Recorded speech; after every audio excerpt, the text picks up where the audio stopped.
안녕하세요. 정전무입니다. 지금 시장이 계속 하락을 해서 굉장히 걱정이 많을 것 같은데요. 오늘 아침에 보니까 뉴스를 보니까 미국 쪽에서 좋은 뉴스가 발표가 됐습니다. 그래서 미국 연준에서 보면 미국 역시 뉴욕 증시 역시 7거래일 연속 하락을 했다. 그래서 미국 연방준비제도위원회에서 긴급 성명을 발표를 하고 금리 인하 가능성을 시사를 했다.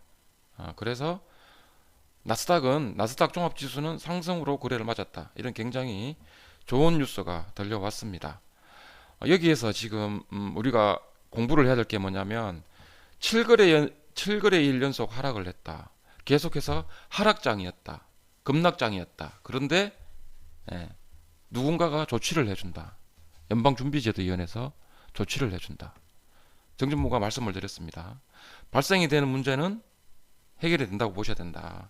문제가 발생이 되면 그 문제를 해결하기 위해서 뭐 정부나 이런 통화를 움직이는 이런 우리나라 같았으면 한국은행이죠. 근데 미국 같으면 FED, 미연방 준비제도이사회 이런 데에서 조치를 해준다. 그래서 하락을 하더라도 너무 걱정하지 마시라.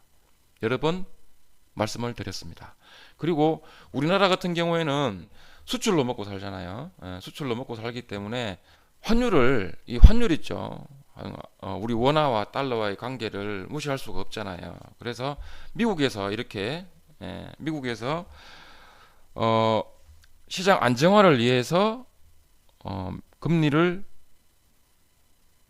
내리겠다가 아니고 내릴 응급을 했다는 거죠. 내릴 수 있다 응급을 했고 주식시장은 먼저 가니까 응급을 했다 이렇게 나오는데 만약에 미국에서 금리를 내려버렸다. 다시 말하면 미국에서 금리를 내린다는 것은 돈을 풀겠다는 거죠. 돈을 풀겠다. 우리나라 지금 주식시장에서 외국인들이 달러를 계속 가지고 나가니까 달러가 부족하니까 원화 가치가 떨어지면서 달러가 상승하는 거잖아요. 근데 미국에서 달러를 푼대. 예. 그 돈이 우리나라로 유입이 될 수도 있겠죠. 다 되는 건 아니고. 그리고 우리나라 같은 경우에 보면 또 준비했습니다. 통화 수합을 해놨잖아요. 이게서 제가 준비를 했는데 이 통화 수합이라는 거는 이렇습니다. 말 그대로 통화를 교환한다는 뜻이고 2017년도에 중국, 말레이시아, 호주, 인도네시아 4개국하고 784억 또 밑에 보면 아세안, 중국, 일본 이렇게 해서 혜택을 볼 수 있는 게 1168억이랍니다. 그래서 이렇게 환율이 지금 굉장히 불안하고 막 급등했을 때 보면 이 통화 수합이라는 것도 공부를 한번 해보시면 이 환율이라는 일정한 구간에서 계속 박스권으로 횡보를 하기 때문에 이 환율 공부도 해놓으면 상당히 도움이 되겠죠. 제가 차트를 가져와 봤습니다. 이게 지금 다우존스 같은 경우에 지금 양봉이죠, 양봉 밑에서 지금 받아줬죠. 좋은 뉴스가 나오면서. 근데 나스닥 같은 경우에는 예, 큰 장대 양봉입니다.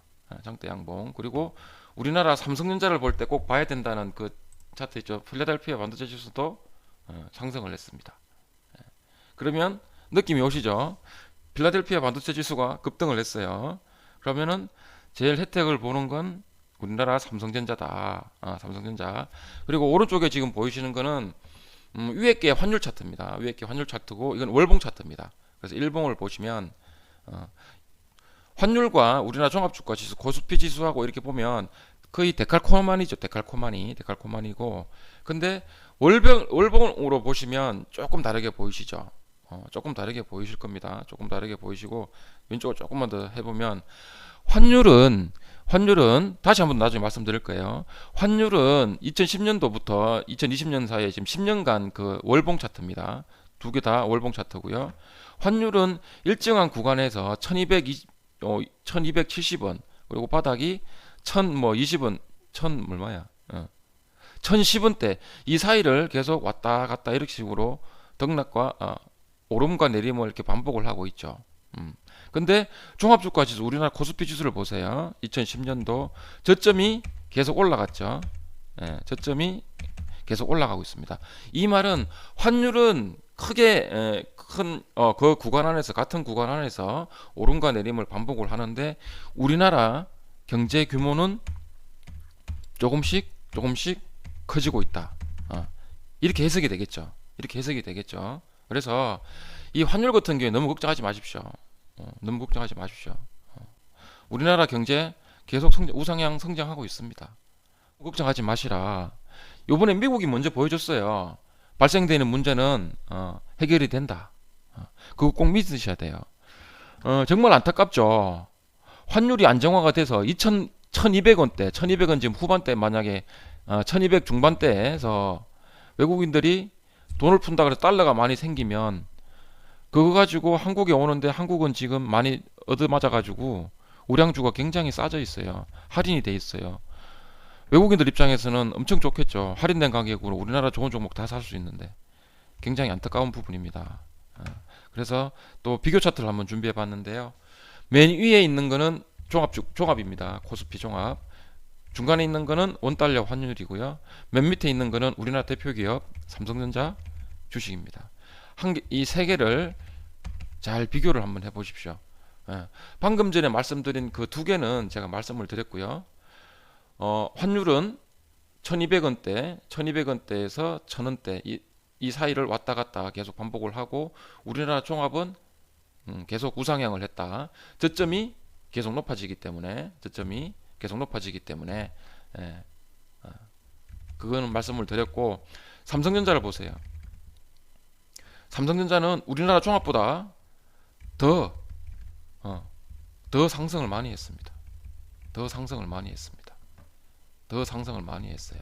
그리고 여기에서 보면 삼성전자는 우리나라 힘들 때 출발한다고 말씀드렸었죠.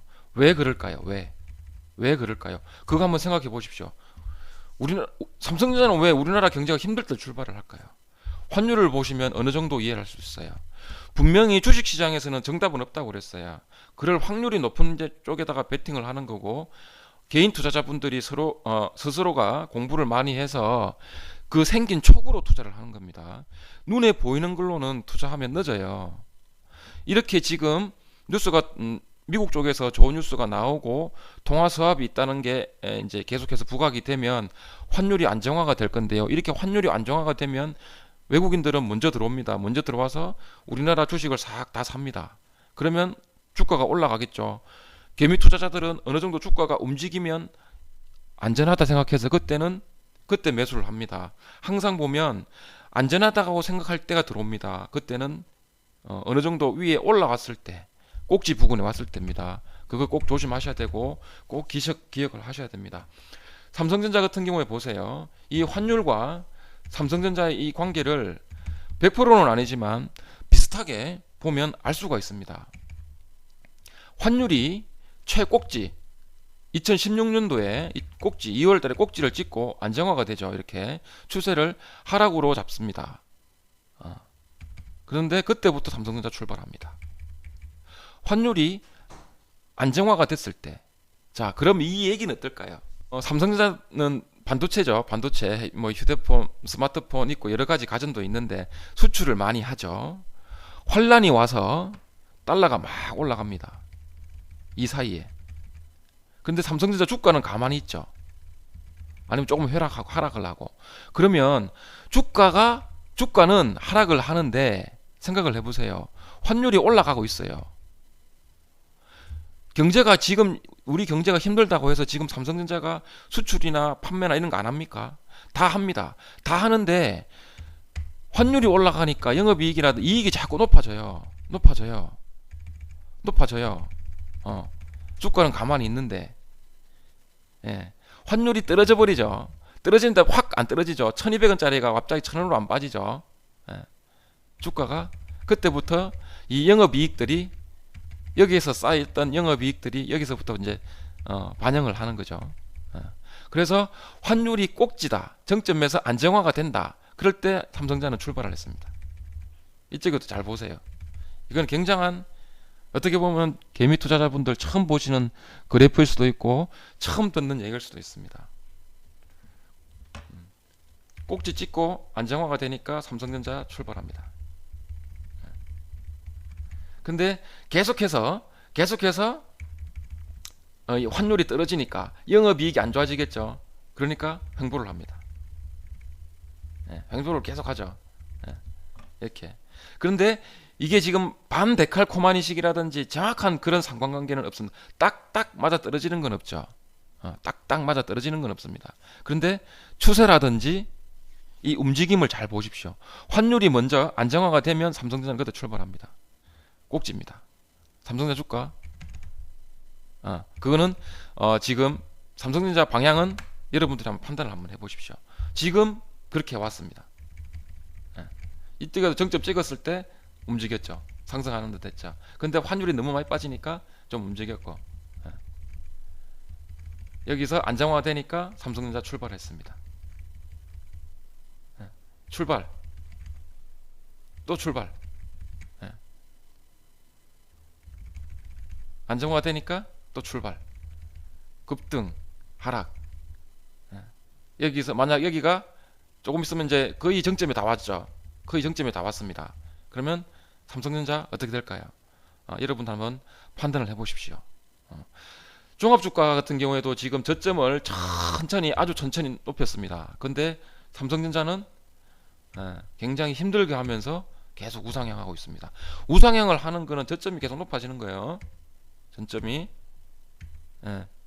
이 그래프를, 왜냐하면 그래프를 잘 볼 줄 아셔야 되는 게 차트가 지금 다 그래프, 캔들과 그래프로 다 되어 있잖아요. 그래서 이렇게 힘든 시장에서 너무 자포자기나 망연자실 하지 마시고, 발생되는 문제는 해결이 된다는 그런 긍정적인 생각을 가지시고, 좀 개인 투자자분들이 생각했던 것과 반대로 전혀 예상치 못한 대로 가신다면 살짝 물러나서, 뒤로 물러나서 이렇게 계속해서 공부하고 훈련을 한번 해보십시오. 그리고 오늘 종목을 제가 또 하나 준비를 했는데요.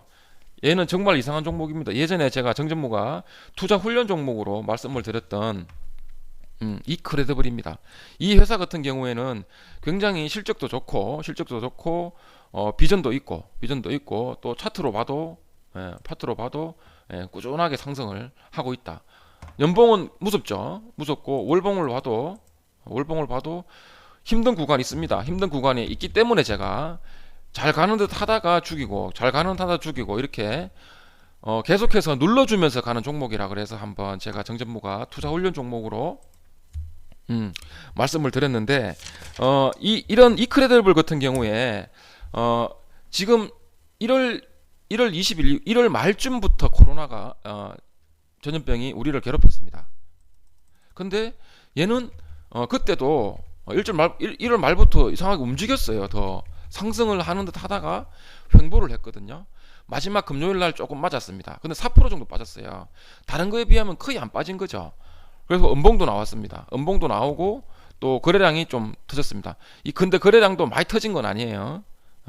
다른 종목들에 비해서 많이 터진 건 아니에요. 굉장히 신기한 종목이죠. 이상한 종목이고, 얘는 왜 다른 종목들은 다 얻어맞고 삼성전자도 얻어맞는데 얘는 왜 안 먹을까? 이 신용조사 사업을 하고 있는 회사인데 외국인들이 더 사들였습니다. 조금 더 사들였고, 오른쪽에 보시면 배당도 엄청 많이 해요. 거의 4%입니다. 3년 평균이 4%고 영업이익률도 2자리, 알로이도 2자리. 굉장한 기업이죠. 여기 보시면 어떤 회사인지 보시고, 홈페이지도 한번 해보시고, 피델리티도 가지고 있네. 한번 보십시오.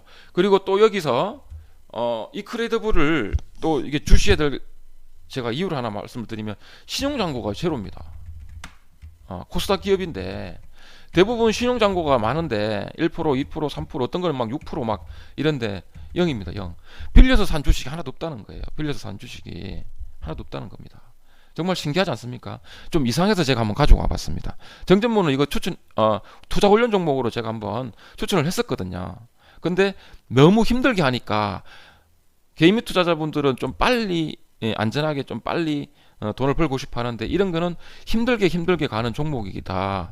그래서 우리는 이런 걸 한번 투자를 해봐야 된다고 정전무가 말씀을 드렸는데, 최근에 이런 환란 사태가 힘들게 하는 이런 일이 생겼을 때 굉장히 적게 빠졌어요. 그래서 추세를 안 깼습니다. 외국인도 들어오고. 근데 신용잔고도 제로예요. 정말 이상하죠. 그래서 다시 한 번 더 투자 훈련 종목으로 제가 말씀을 드립니다. 정전모가 투자 훈련 종목으로 드리는 거는 항상 말씀드렸습니다. 100만 원 이하. 투자금이 500만 원이다. 그러면 50만 원 이하로. 50만 원 이하로도. 그것도 한 번에 다 사지 말고 돈을 나눠서 일정한 날에 나눠서 투자 훈련을 한번 해보십시오. 한번 해보십시오. 제가 이렇게 힘들지만 주식 투자 계속 하실 거잖아요. 그러면 실수했던 부분이나 우리가 몰랐던 부분을 힘든 시기에 다시 한번 더 공부를 하고 실천해야 되겠다는 그런 생각은 한번 다시 꼭 한번 해보셔야 돼요. 얼마든지 기회는 또 옵니다. 오늘 방송 여기까지 하겠습니다.